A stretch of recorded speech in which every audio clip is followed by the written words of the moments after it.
Olá, seja bem-vindo, seja bem-vinda a mais um vídeo no canal Ouvido Mágico. E você vai ouvir agora mais um capítulo do livro Razão e Sensibilidade, de Jane Austen, publicado pela primeira vez em 1811. Não esqueça de se inscrever no canal e deixar o like nesse vídeo. Boa história!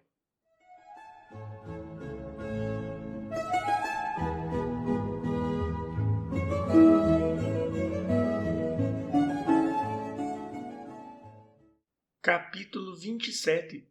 Se este bom tempo continuar, comentou a Sra. Jennings, quando elas se encontraram na sala do café, na manhã seguinte. Sir John não vai querer sair de Barton na semana que vem. É muito triste para um esportista perder um dia de prazer. Pobres almas, sempre sinto pena deles quando isso acontece, pois parecem levar a perda muito a sério. É verdade, concordou Marianne com voz alegre, indo até a janela enquanto falava, a fim de verificar o dia. Eu não tinha pensado nisso. O bom tempo deve segurar muitos homens esportistas no campo. Era uma lembrança feliz que a fez recuperar o bom humor. Está um tempo excelente para eles, sem dúvida, continuou, e foi sentar-se à mesa com expressão feliz. E é claro que precisam aproveitá-lo, mas, disse com um leve retorno da ansiedade, não é possível que se prolongue muito. Nesta época do ano e depois de algumas chuvas, com certeza teremos poucos dias de bom tempo. O frio deverá chegar logo e virá muito forte, provavelmente. Em 1 ou 2 dias, talvez. Essa temperatura branda demais não pode continuar. Talvez caia neve ainda esta noite. De qualquer forma, apressou-se a dizer Elinor, desejando de algum modo impedir que a Sra. Jennings lesse os pensamentos de sua irmã com a clareza que ela o fazia. Acredito que teremos Sir John e Lady Middleton na cidade no fim da próxima semana. Sim, minha querida, eu apostaria que será assim. Mary sempre consegue o que quer. E agora, disse Elinor para si mesma, Marianne vai escrever hoje mesmo para Combe. Mas se ela o fez, a carta foi escrita e enviada com uma discrição que eludiu toda a vigilância de Elinor para certificar-se do fato. Qualquer que fosse a verdade, no entanto, e ela estava longe de se contentar com isso, não conseguia deixar de sentir-se inquieta, mesmo ao ver que Marianne se reanimara. E, de fato, Marianne mostrava-se animada, feliz com a suavidade do tempo e mais feliz ainda com a expectativa da neve. A manhã passou muito rápida com a entrega de cartões nas casas dos conhecidos da Sra. Jennings, a fim de informá-los de que ela se encontrava na capital. Marianne mantinha-se ocupada o tempo todo, observando a direção do vento, verificando as variações do céu e imaginando alterações no ar. Não acha que agora está mais frio do que de manhã, Elinor? Parece-me que há uma diferença bastante sensível. Minhas mãos mal se mantêm aquecidas no regaço. Ontem não estava assim, eu acho. Parece-me também que as nuvens estão se dissipando. O sol deverá sair a qualquer momento e poderemos ter uma tarde bem clara. Elinor sentia-se ao mesmo tempo divertida e penalizada, porém Marianne insistia em ver indícios indiscutíveis de uma próxima nevada a cada noite, no brilho do fogo na lareira e a cada manhã na aparência da atmosfera. As senhoritas Dashwood não tinham grandes motivos para ficarem satisfeitas, tanto com o estilo de vida da Sra. Jennings e suas amizades, quanto com sua atitude para com elas, que era invariavelmente de atencioso carinho.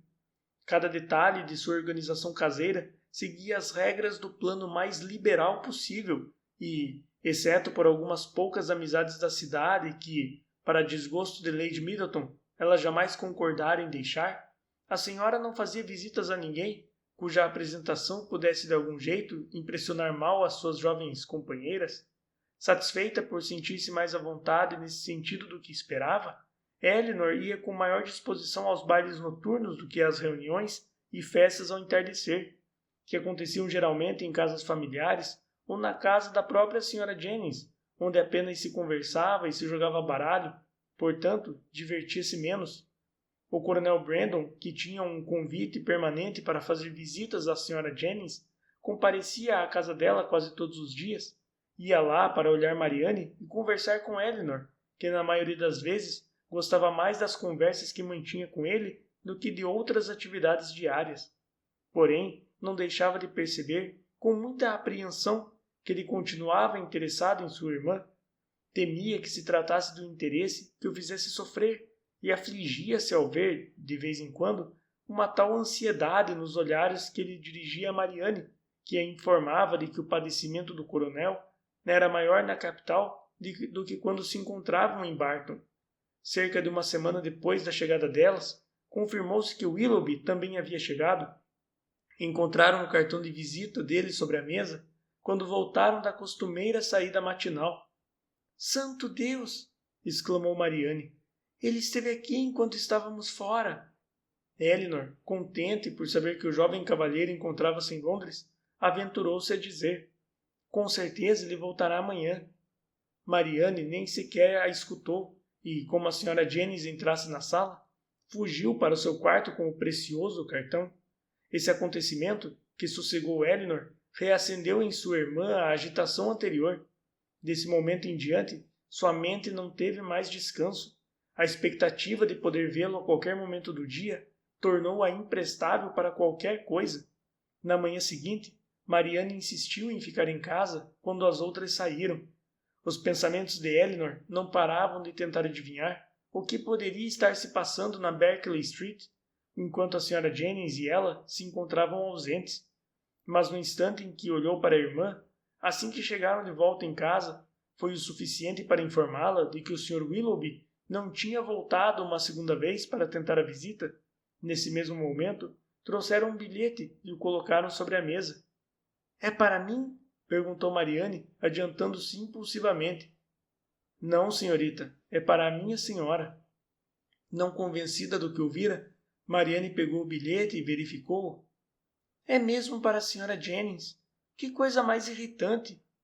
"Então você está esperando uma carta?" indagou Elinor, incapaz de continuar em silêncio. "Sim, um pouco. Não muito." Depois de curta pausa, Elinor murmurou: "Você não tem confiança em mim?" "Tem coragem de fazer essa censura? Você que não confia em ninguém, Elinor." "Eu?" Elinor ficou confusa. "Mariane, não tenho o que dizer diante disso." "Nem eu," retrucou Mariane com energia. "Nossa situação, portanto, é igual. Nenhuma de nós duas tem o que dizer. Você porque não se comunica e eu porque não tenho nada a esconder." Sentindo-se culpada porque de fato precisava ser discreta, por não ter liberdade para desabafar, Elinor compreendeu que naquelas circunstâncias lhe seria impossível pressionar Mariane para que esta falasse com franqueza. A Sra. Jennings não tardou a entrar na sala. O bilhete foi-lhe entregue e ela o leu em voz alta. Era de Lady Middleton, que anunciava a sua chegada a Conduit Street na tarde anterior e solicitava a companhia da mãe e das primas na noite seguinte. Negócios por parte de Sir John e um resfriado que a acometera haviam-nos impedido de visitá-las na Berkeley Street. O convite foi aceito, mas quando chegou a hora da visita e tornou-se necessário, por uma atitude de boa educação para com a Sra. Jennings, que as duas irmãs também fossem, Elinor encontrou dificuldade em persuadir Mariane a ir. Como ainda não tivera notícia alguma de Willoughby, ela não estava disposta a sair para se divertir, pois não queria correr o risco do jovem cavalheiro aparecer durante a sua ausência. Elinor descobriu, quando a tarde terminou, que a disposição de uma pessoa não se altera com a mudança de residência, pois apesar de raramente ir à capital, Sir John havia conseguido reunir ao seu redor quase 20 jovens e organizar um baile para que eles se divertissem. No entanto, esta era uma iniciativa que Lady Middleton não aprovava. No interior, um baile improvisado era aceitável, mas em Londres, onde a reputação e a elegância eram mais importantes e menos facilmente conseguidas, era arriscado demais que, para a gratificação de algumas poucas moças, ficassem sabendo que Lady Middleton dera um pequeno baile para 8 ou 9 casais, com 2 violinos e uma simples refeição servida sobre o aparador. O Sr. e a Sra. Palmer compareceram à festa sem que houvesse grande reconhecimento de sua presença. O Sr. Palmer, que ela não tinha visto desde a chegada à capital, uma vez que ele evitava fazer tudo o que se assemelhasse a uma mínima atenção à sogra e, portanto, jamais se aproximava dela, simplesmente olhou-as sem dar mostras de reconhecê-las e fez um aceno de cabeça para a Sra. Jennings, que se encontrava do outro lado da sala. Marianne passou os olhos pelo ambiente assim que entraram. Foi o bastante, ele não se encontrava ali, e ela sentou-se, sem disposição alguma para receber ou oferecer simpatia.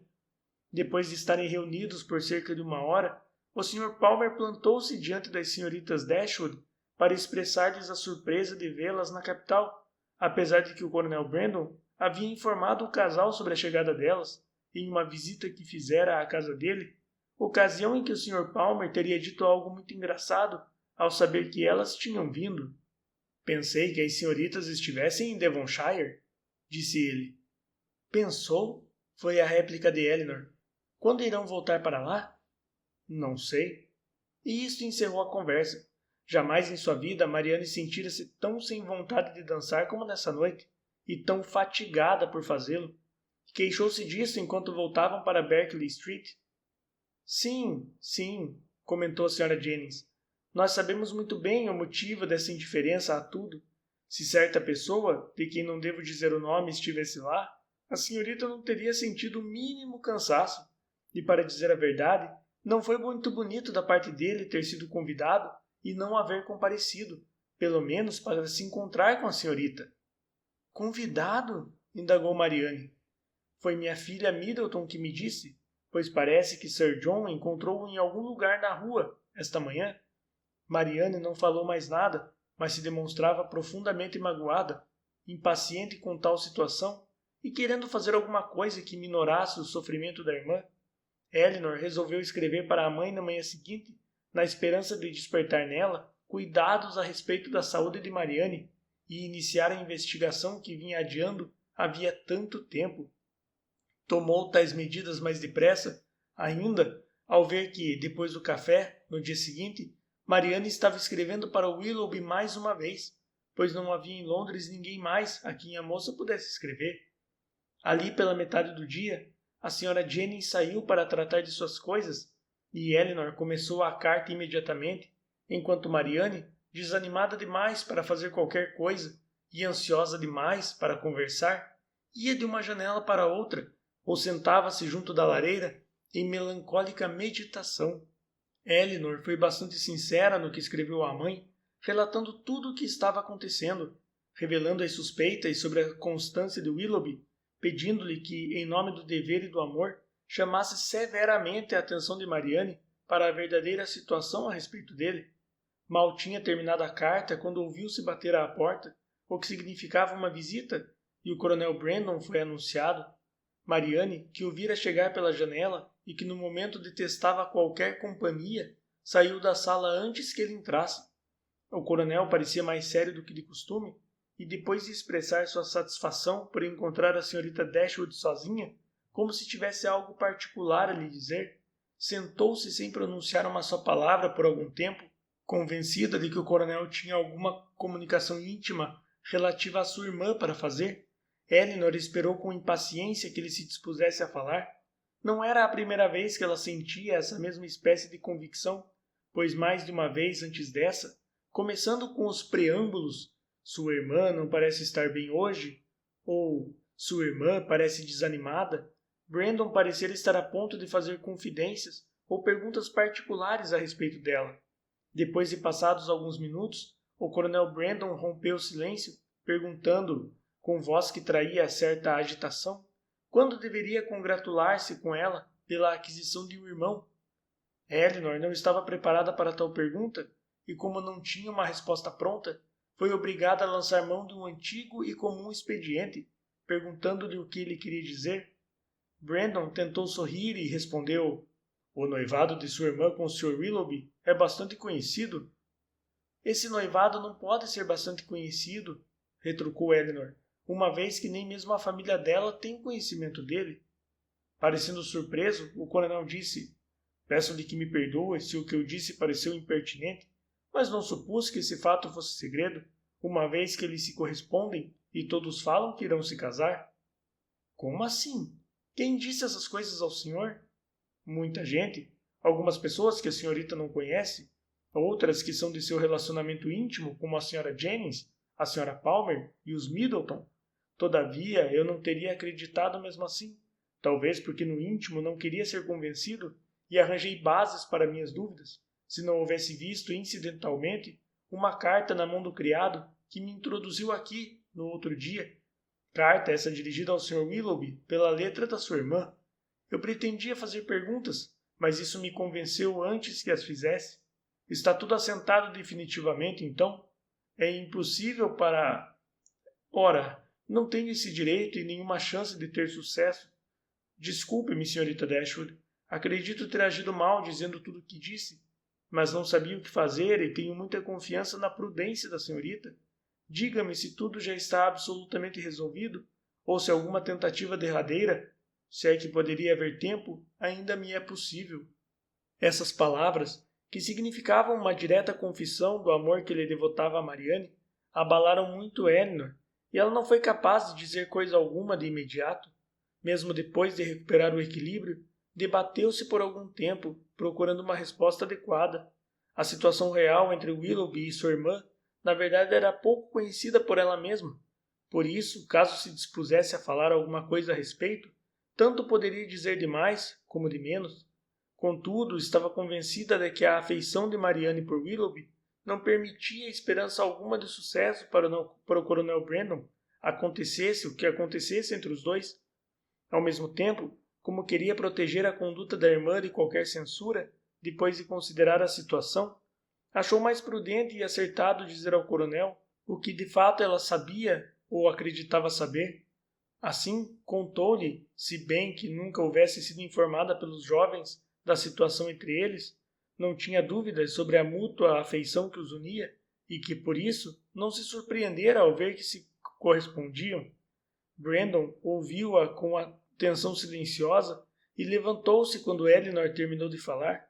Em seguida, retirou-se depois de despedir-se e dizer, com voz emocionada: "Desejo à sua irmã toda a felicidade possível e a Willoughby que ele faça por merecê-la."